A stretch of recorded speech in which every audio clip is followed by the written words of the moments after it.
The only trace Grandpa Sam's first wife Kay left on the house was the pink bathroom. It was a pretty big trace.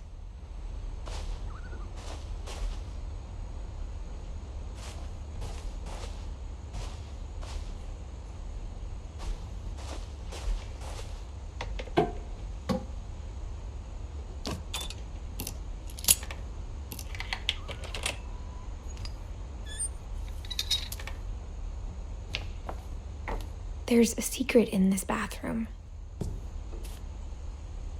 It's in the last place you would look. It isn't in the cupboard. It's hidden in this book.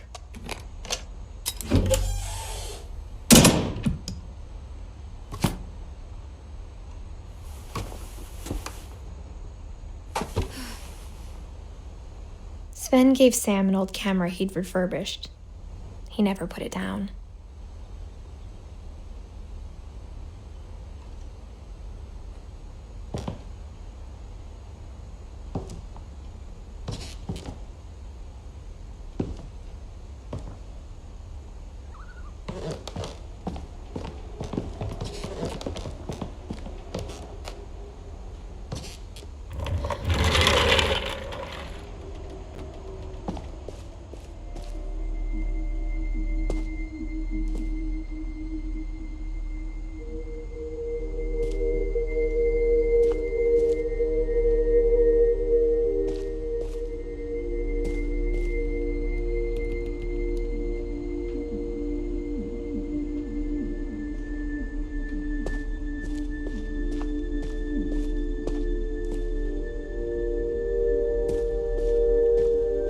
I knew Grandpa Sam had a twin, and that he never talked about him.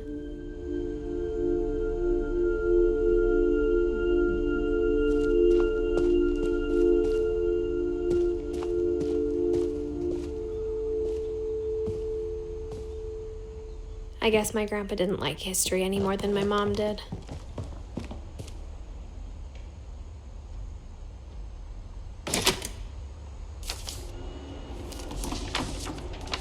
How I Want to Remember My Brother by Sam Finch. The thing I remember is that when he made up his mind, that was it.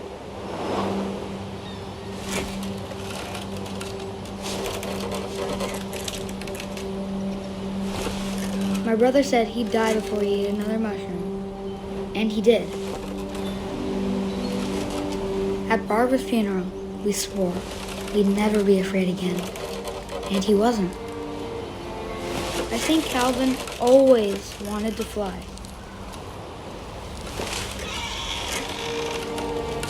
Sam! Calvin! Dinner's ready! Coming! But that day, he finally made up his mind to do it.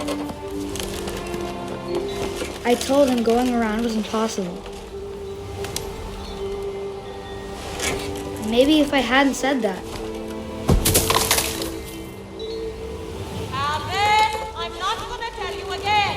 maybe if the wind hadn't picked up, then maybe he'd still be here. But I doubt it. I think he'd already made up his mind. That's what I want to remember about my brother.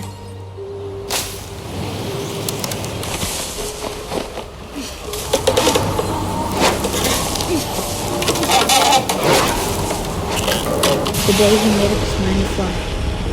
And he did.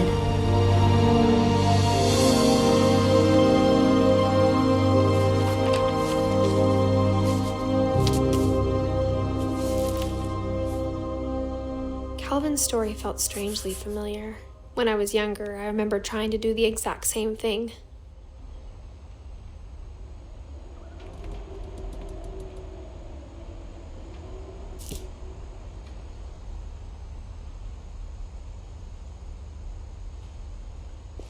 After the funeral, Edie roped off Calvin's half of the room. Mom said Grandpa Sam enlisted at 18 and never set foot in the room again.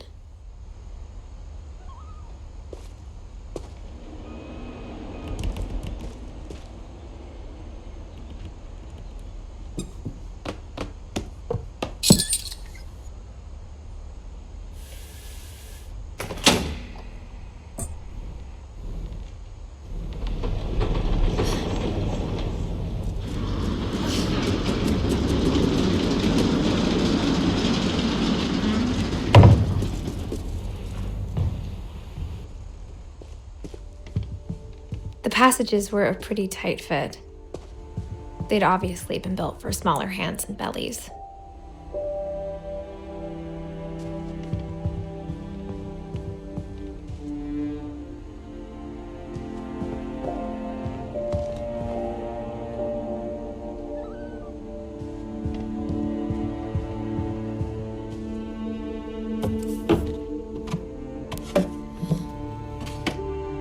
Growing up, I always thought of Barbara as a child star.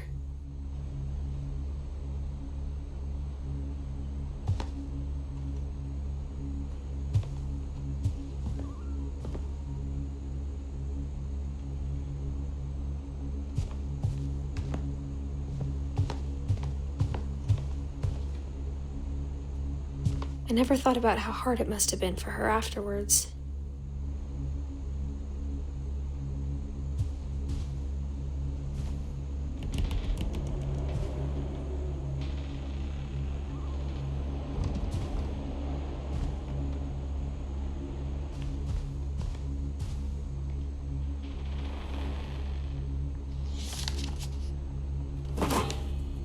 Of all the stories people wrote about Barbara's death, I'm surprised Edie saved this one.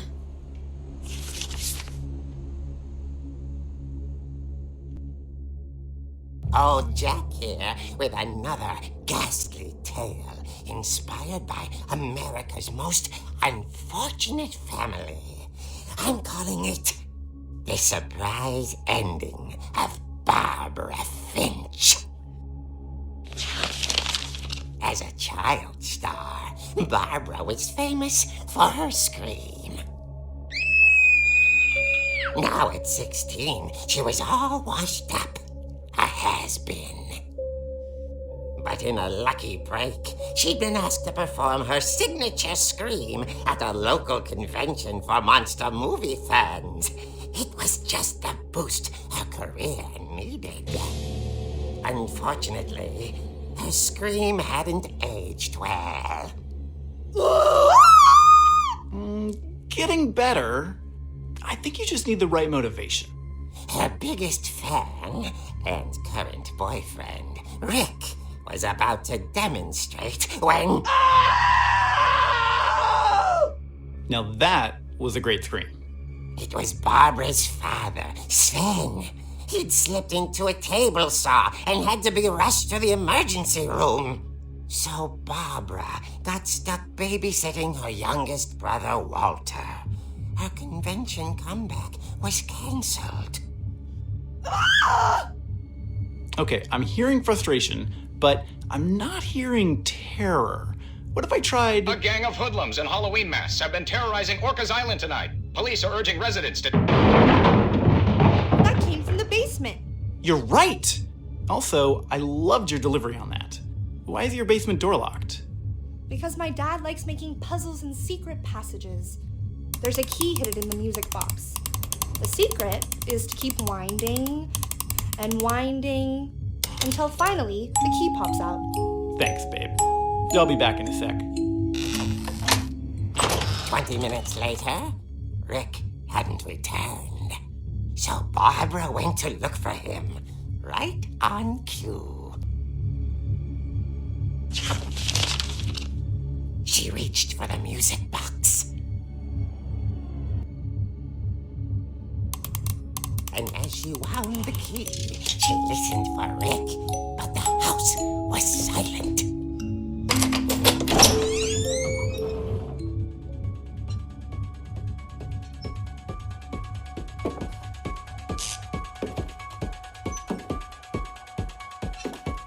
She found Rick's crutch and imagined the worst.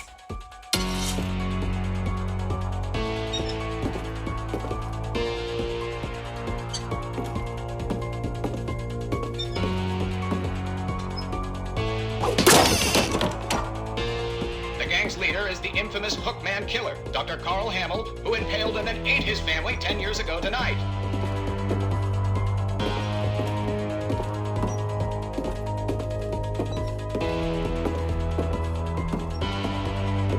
The old Finch rattled and grew still.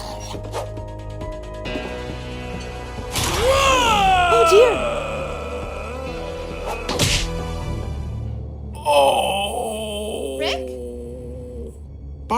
relax. I was just trying to scare you to help you find your scream. Well, I'm not scared, Rick. I'm furious. Then act furious. All I'm getting from you now is that you're hurt and confused and you... She threw him out, but she kept a little something to remember him by. Barb, have you seen my other crutch?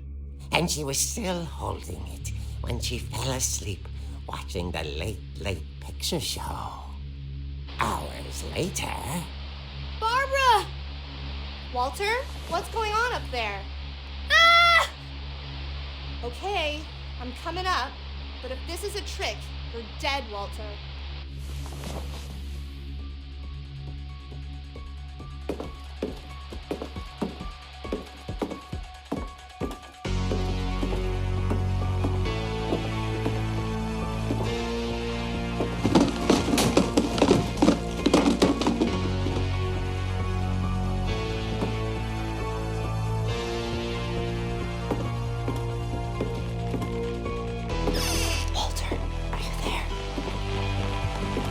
Walter had vanished, but his bedside radio was still on.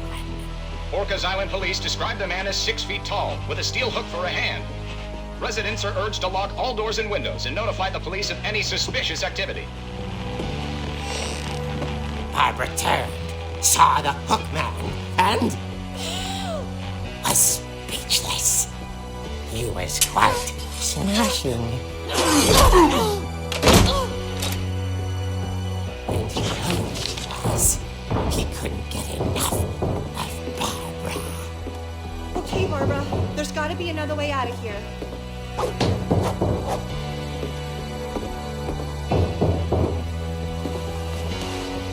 That night, she played her part beautifully.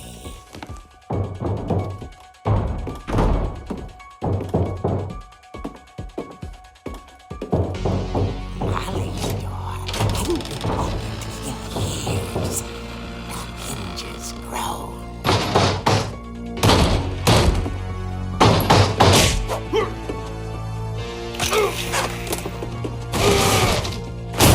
He wasn't moving, but she sensed the story might not be over yet.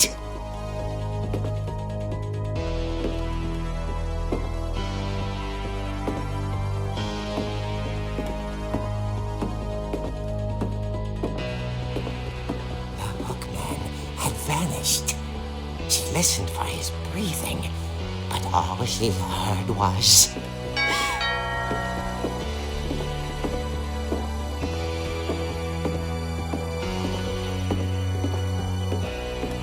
At the door, she heard whispering.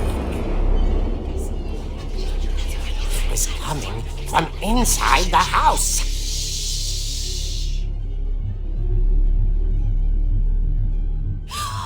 Oh dear. The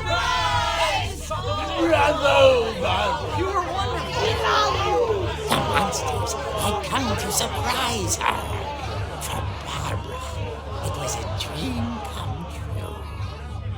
Then she saw what kind of monsters they were, and she realized what was about to happen. She was going to be famous. And with her final breath, Barbara Finch gave the performance of her life.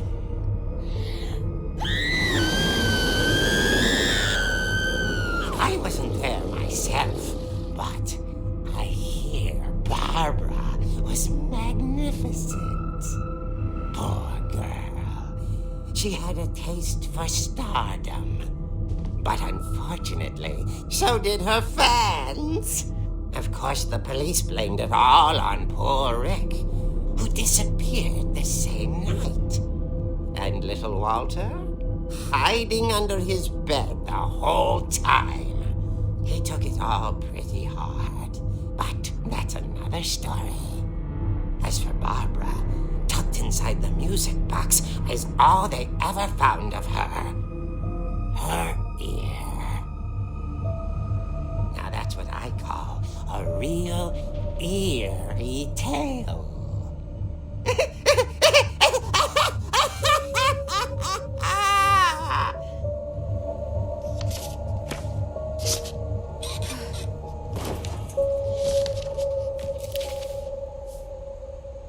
Edie told me all Barbara wanted was to be remembered, as absurd as that comic was. Maybe what Edie saw was a happy ending.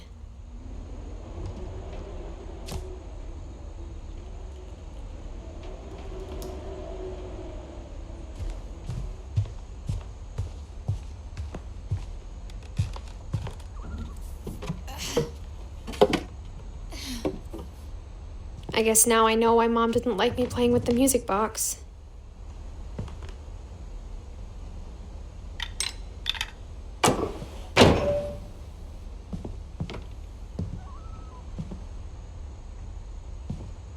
Whenever people ask me about my family, the first thing they always want to know about is Barbara.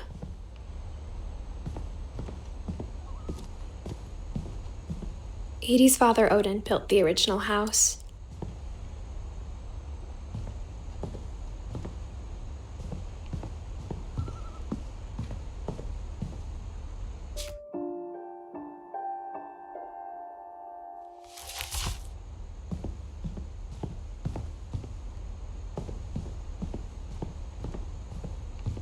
It's funny. All those times I played with the music box and never found the basement key.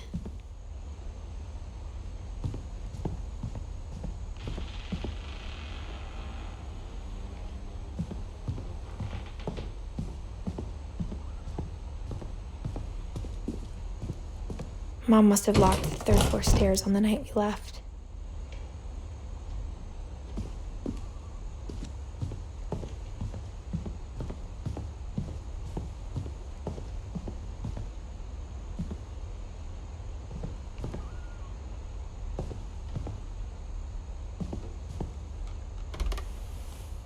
My Grandpa Sam spent 7 years sharing a room with his dead brother, Calvin.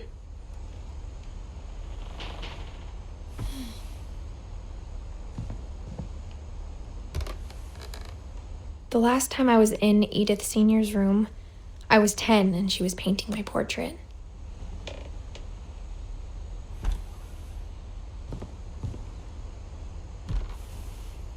As a kid, I just assumed every house had peepholes and sealed rooms you weren't allowed inside of.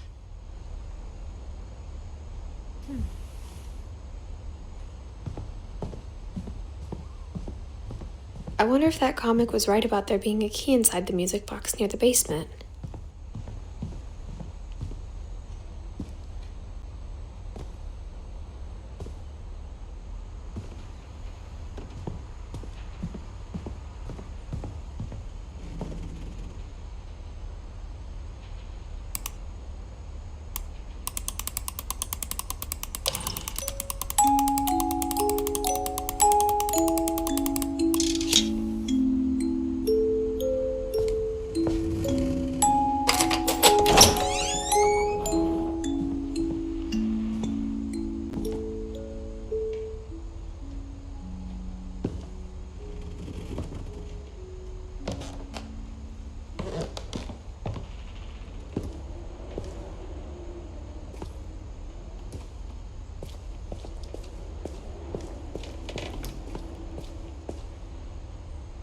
Mom said the basement was off limits, unless I wanted another tetanus shot.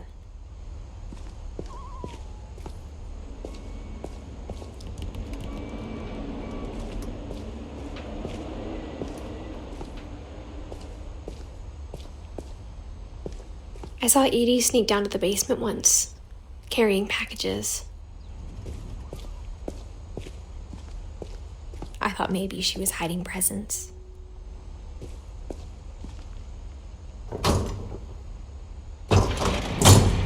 It turned out she was hiding a lot more than that.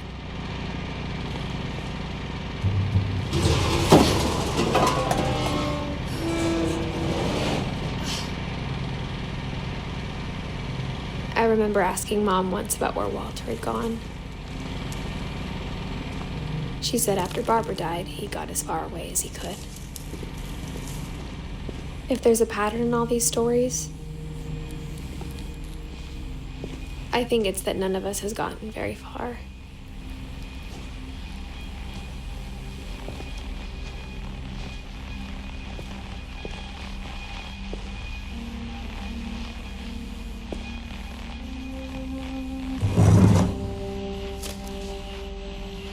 Goodbye, everyone. I can't believe I've been down here for 30 years. On that first day, after the shaking started, I didn't think I'd survive a week.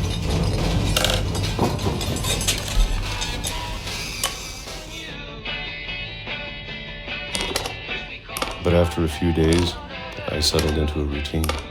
That's what kept me sane. Having a schedule, living for today. I always expected to be dead tomorrow.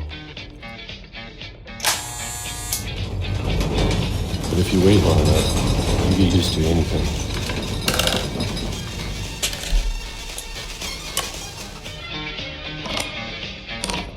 Even a monster on the other side of the door starts to feel normal.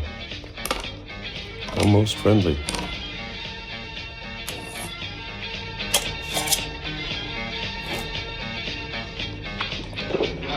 And then one day, everything just stopped.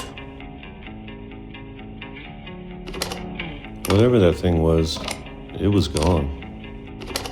Maybe it got tired of waiting. Or maybe I just got tired of being afraid.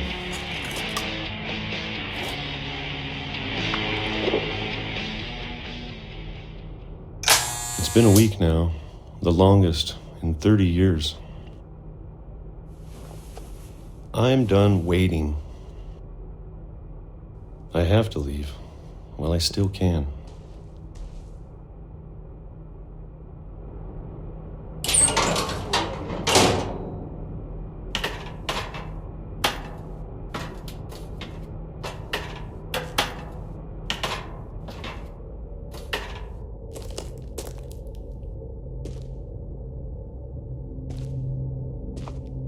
I know it's out there, somewhere.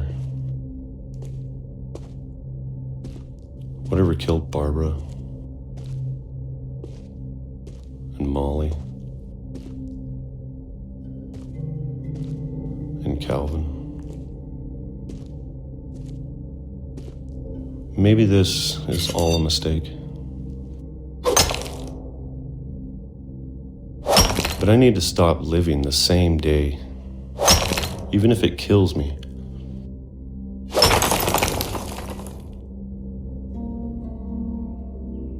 Whatever's out there, I want you to know I'm ready for it. I'm going to appreciate all of it, especially the food. I don't mind if I only have a year left, or a month, or a single week. I'd be happy with one more day.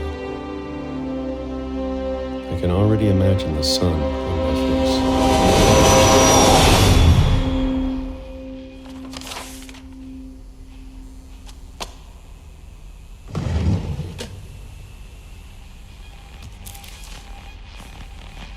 Walter died when I was 6.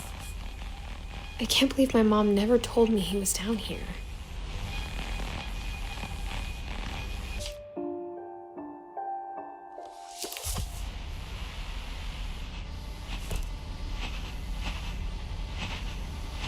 I'm sure my mom was trying to protect me.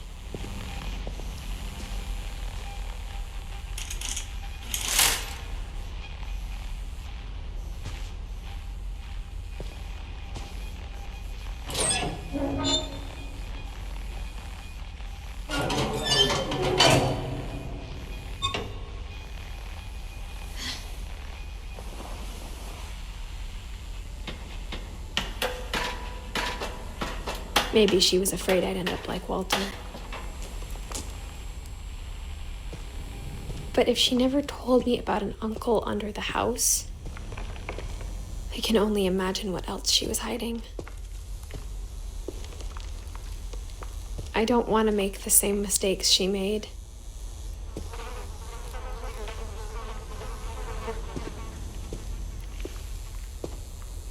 Trying to bury something that's still alive.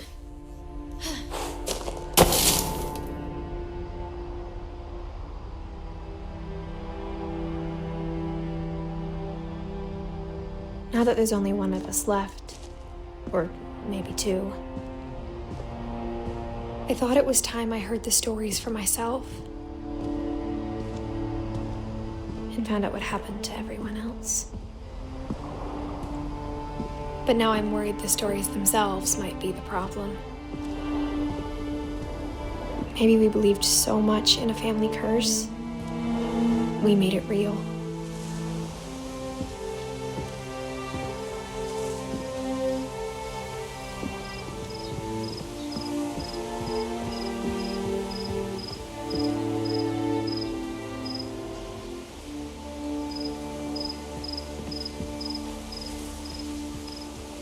I don't know if I should even be writing this.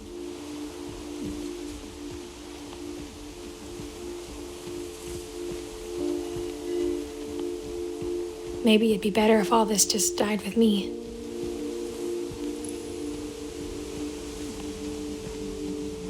But I thought you should know about your family.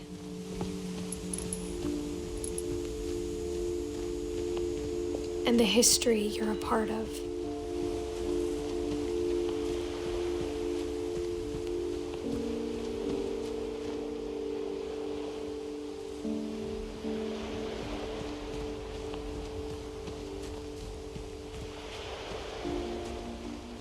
Though to be honest, I feel as lost as you probably do right now.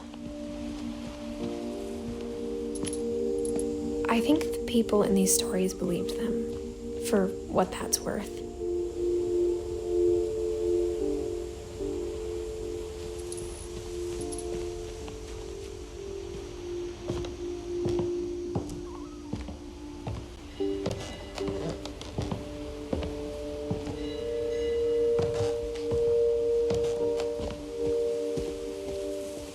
Look at the house. It had that history of imagination and stubbornness and madness. Any of it seems possible.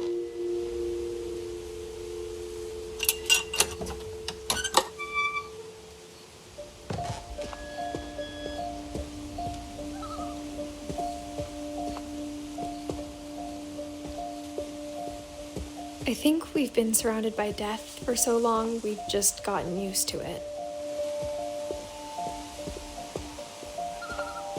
What kind of family finishes building a cemetery before starting the house?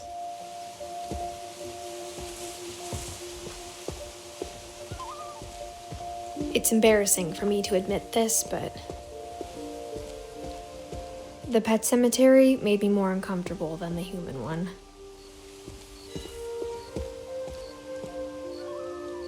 Three of the gerbils were mine, and 2 had been my fault.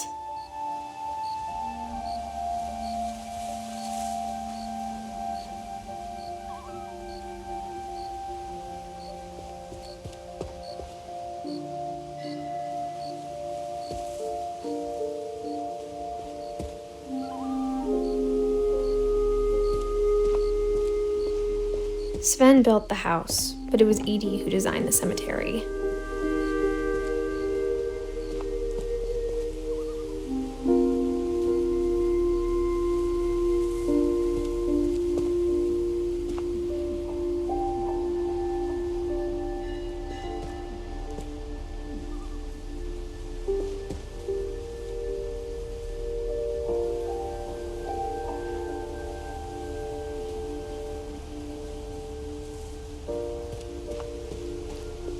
I'm sure Odin's monument had been Edie's idea.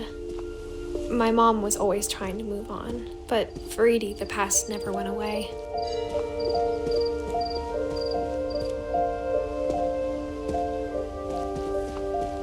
She could see it poking out of the water at low tide.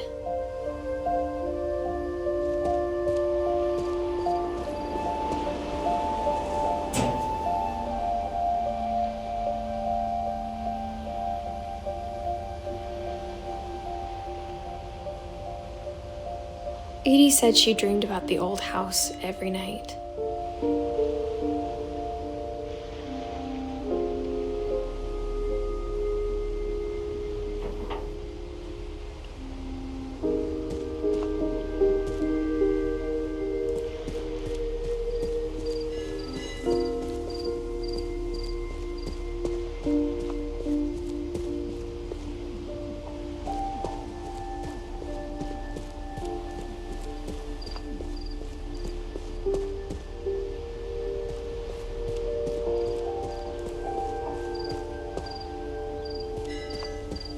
Edie's side was always easier for me to understand.